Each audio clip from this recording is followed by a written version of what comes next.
recently Putin was visiting Belarus and met with Lukashenko, showing the world who are his allies. Well, right now, watch who are our allies. And of course, it is critical for us because we are looking forward for this visit and for everything coming after that to be a turning point in the war. Hello, thank you so much for having me. The best way to describe it is we are bursting with pride. We are so enormously happy and we have so much hope connected to the visit and everything that comes afterwards. It has so many meanings for us. First of all, the president went to the United States, visited White House and the Congress right after he has been at the front lines, where he took the Ukrainian flag and medal to give it to the Congress and to President Biden. It also has a huge meaning for us because recently Putin was visiting Belarus and met with Lukashenko, showing the world who are his allies. Well, right now, watch who are our allies. And of course, it is critical for us because we are looking forward for this visit and for everything coming after that to be a turning point in the war.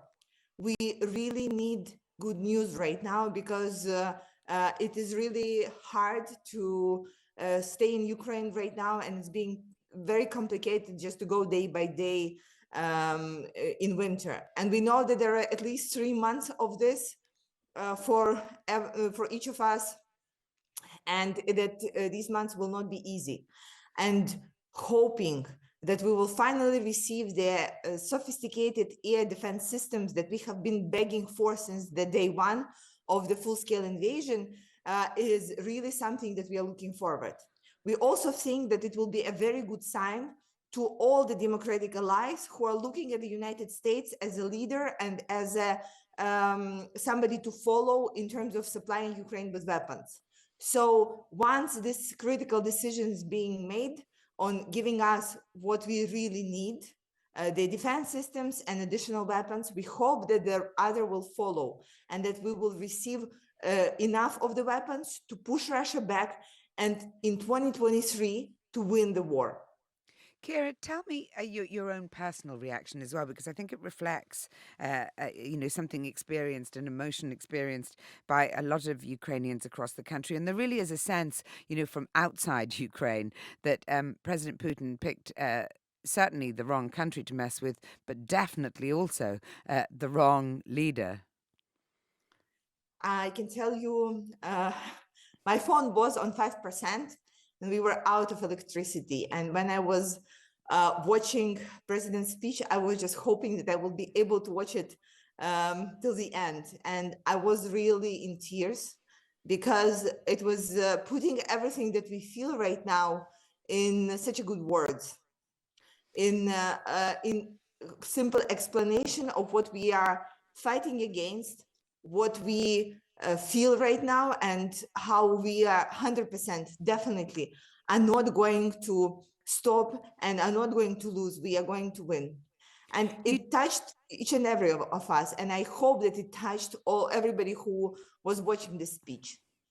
You said we're not going to lose, we're going to win, and you've talked about hope in the new year. And there are reports in the UK of Russia boosting their forces with mercenaries, which is obviously not a great sense, not a great bit of news. But it does also suggest that regular Russian troops are losing their morale, which would definitely play into Ukraine's hands. Putin definitely is losing at the battlefield. It's objective reality. This is what we see, and all the military analysts are confirming.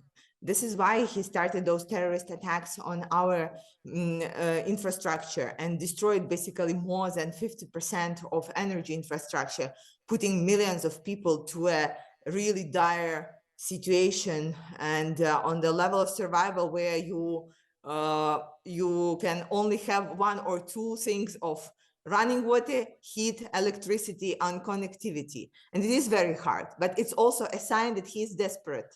And it is also a sign that he is trying to break us on a mental level. And it is also for us a reason not to let him do this. You know, I'm talking to so many people every single day when we are working on humanitarian projects, supporting each other. And people are annoyed, of course. It's very hard when every single thing for you is a challenge, starting from making a cup of tea, then just getting outside in such a cold. But people say, well, he wants to break us. He does not know who is he messing with. And this resolve, it remains here. It is something that makes us wake up every morning knowing that we are still winning this fight. When Indeed, it and is a fight Kira, for it very much puts the problems that we talk about here in this country in some context. Listening to you, Zelensky highlighted how millions of people in Ukraine would celebrate Christmas in bomb shelters and by candlelight this year. How is the mood in Kyiv, despite the challenges of day-to-day living, and what are those challenges? You know, as it comes into Christmas. Well, as of right now, 60% of homes in Kyiv are without the electricity, with very small chances that it will be fixed like really soon. Today is actually the day when we've received electricity for the first time for more than 2 hours in a week. And the mood is still like very Christmassy. We had our central Christmas tree put together recently, and we really want to make sure that kids, though the situation is really complicated, will still have holiday to remember. We are trying to make it a game, like again with candles, and making it more mysterious and more Christmassy, and we are trying to support each other, and we'll be probably celebrating Christmas in larger communities just to save on heat, and to be able to give presents to the ones who lost their parents this year.